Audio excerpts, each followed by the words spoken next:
O desejado de todas as nações. Capítulo 23.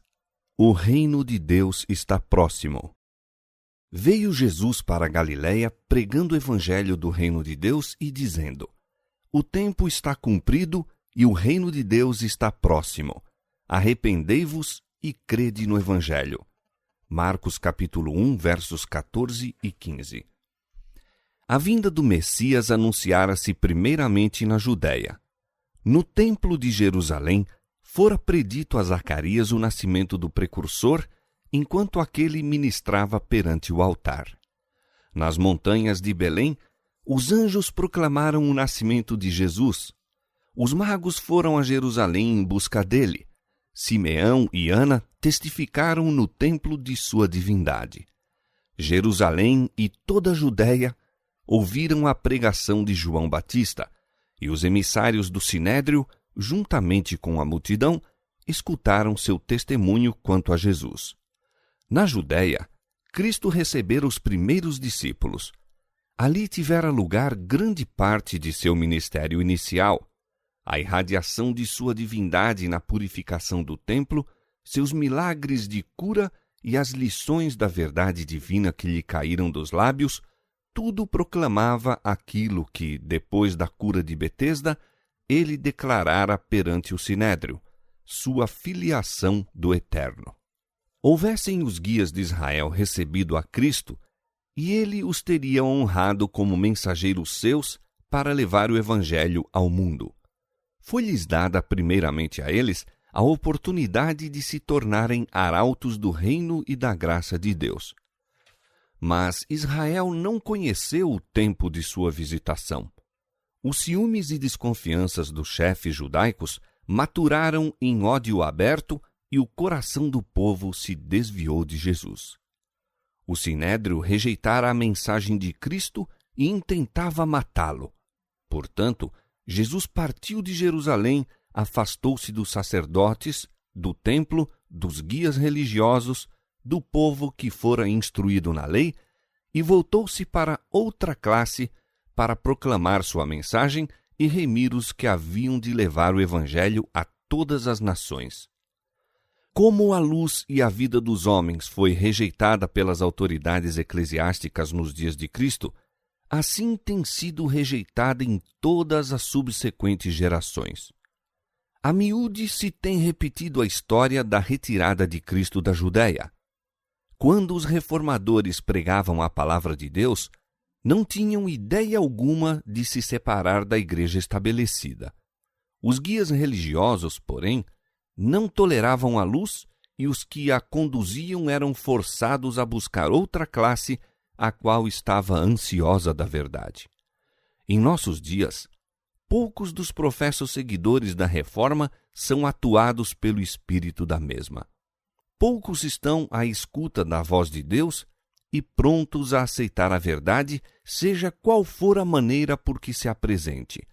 Muitas vezes, os que seguem os passos dos reformadores são forçados a retirar-se da igreja que amam, a fim de declarar o positivo ensino da palavra de Deus. E muitas vezes, os que estão à procura da luz são, pelos mesmos ensinos, obrigados a deixar a igreja de seus pais, a fim de prestar obediência. O povo da Galiléia era desprezado pelos rabis de Jerusalém como rústico e ignorante. Apresentava, todavia, campo mais favorável à obra do Salvador. Eram mais fervorosos e sinceros, estavam menos sob influência da hipocrisia, tinham mais aberto o espírito à recepção da verdade. Indo para a Galiléia, não estava Jesus procurando exclusão ou isolamento. A província era a esse tempo habitada por numerosa população, com muito maior mistura de gente de outras nações do que se encontrava na Judéia. Ao viajar Jesus pela Galiléia, ensinando e curando, multidões a ele se juntavam das cidades e vilas. Muitas vezes se via obrigado a ocultar-se do povo. O entusiasmo subia a tal ponto que se tornavam necessárias precauções não fossem despertados os receios das autoridades romanas quanto a qualquer insurreição. Nunca dantes houvera um período assim para o mundo. O céu baixara aos homens. Almas famintas e sedentas que haviam longamente esperado a redenção de Israel, deleitavam-se agora na graça de um misericordioso Salvador. A nota predominante da pregação de Cristo era: o tempo está cumprido e o reino de Deus está próximo. Arrependei-vos e crede no Evangelho. Assim, a mensagem evangélica, segundo era anunciada pelo próprio Salvador, baseava-se nas profecias. O tempo que declarava estar cumprido era o período de que o anjo Gabriel falara a Daniel. 70 semanas, dissera o anjo, estão determinadas sobre o teu povo e sobre a tua santa cidade, para extinguir a transgressão e dar fim aos pecados, para expiar a iniquidade e trazer a justiça eterna, e selar a visão e a profecia, e para ungir o Santo dos Santos. Daniel 9, 24. Um dia, profeticamente, representa um ano. Ver Números capítulo 14, verso 34 e Ezequiel capítulo 4, verso 6. As 70 semanas, ou 490 dias, representavam 490 anos.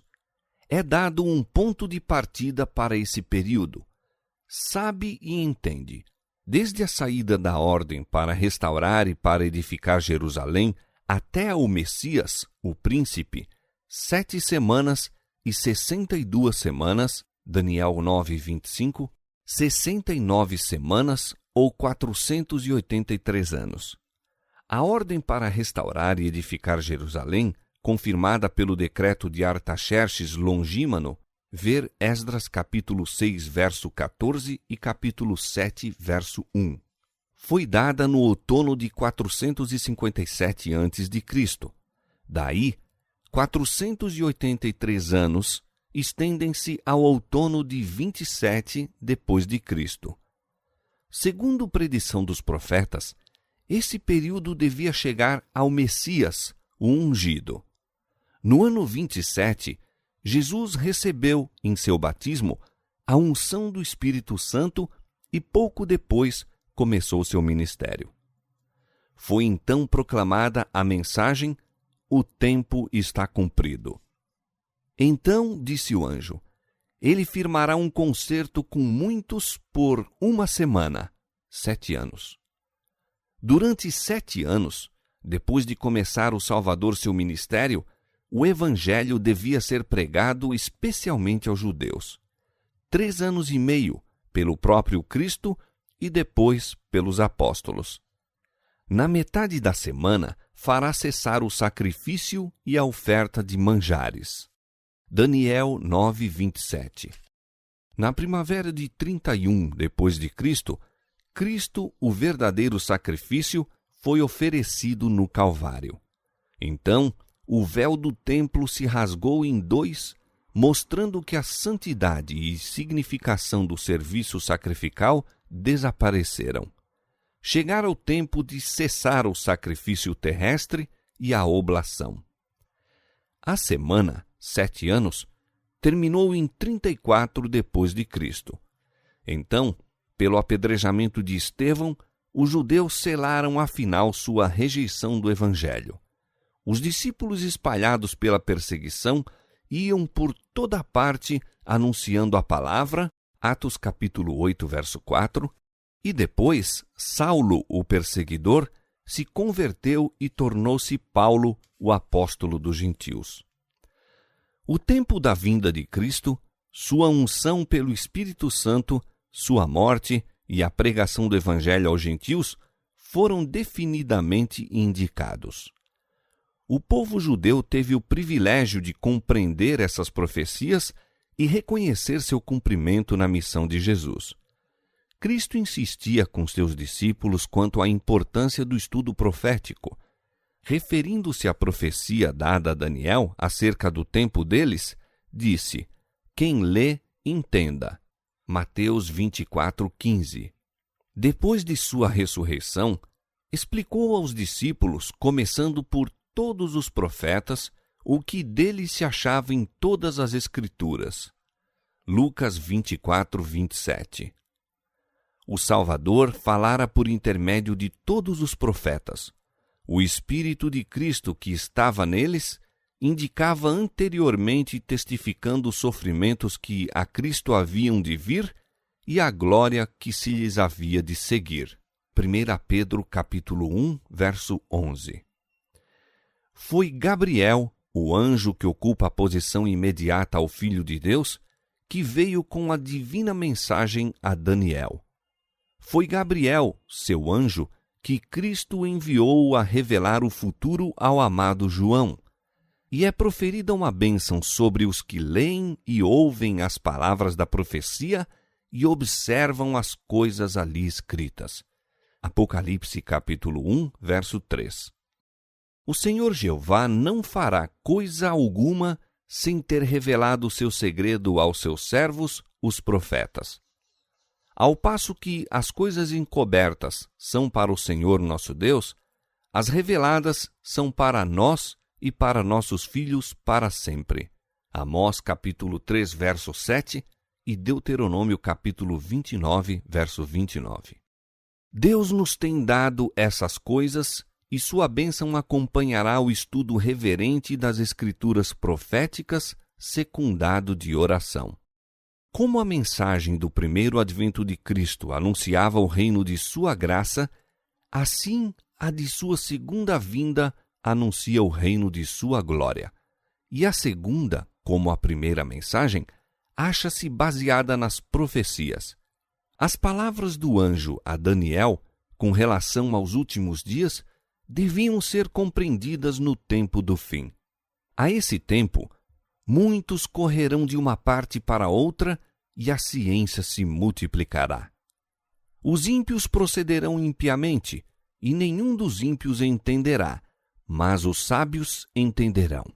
Daniel capítulo 12, versos 4 e 10. O próprio Salvador deu sinais de sua vinda e diz: Quando virdes acontecer estas coisas, sabei que o reino de Deus está perto.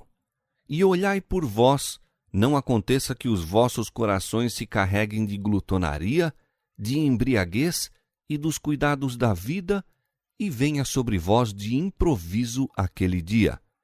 Vigiai, pois, em todo o tempo, orando, para que sejais havidos por dignos de evitar todas estas coisas que hão de acontecer e de estar em pé diante do Filho do Homem. Lucas capítulo 21, versos 31, 34 e 36.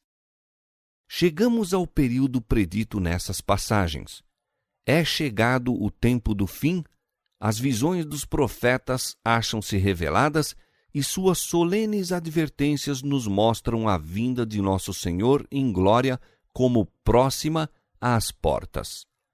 Os judeus interpretaram e aplicaram mal a palavra de Deus e não conheceram o tempo de sua visitação. Os anos do ministério de Cristo e seus apóstolos, os derradeiros anos de graça para o povo escolhido, passaram-nos tramando a destruição dos mensageiros do Senhor. Terrestres ambições os absorviam e o oferecimento do reino espiritual foi-lhes feito em vão. Assim, hoje, o reino deste mundo absorve os pensamentos dos homens e não observam o veloz cumprimento das profecias e os indícios do rápido aproximar do reino de Deus. Mas vós, irmãos, já não estáis em trevas para que aquele dia vos surpreenda como um ladrão. Porque todos vós sois filhos da luz e filhos do dia.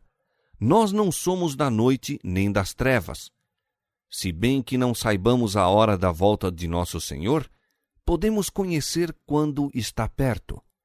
Não durmamos, pois, como os demais, mas vigiemos e sejamos sóbrios. 1 Tessalonicenses capítulo 5, versos 4 a 6.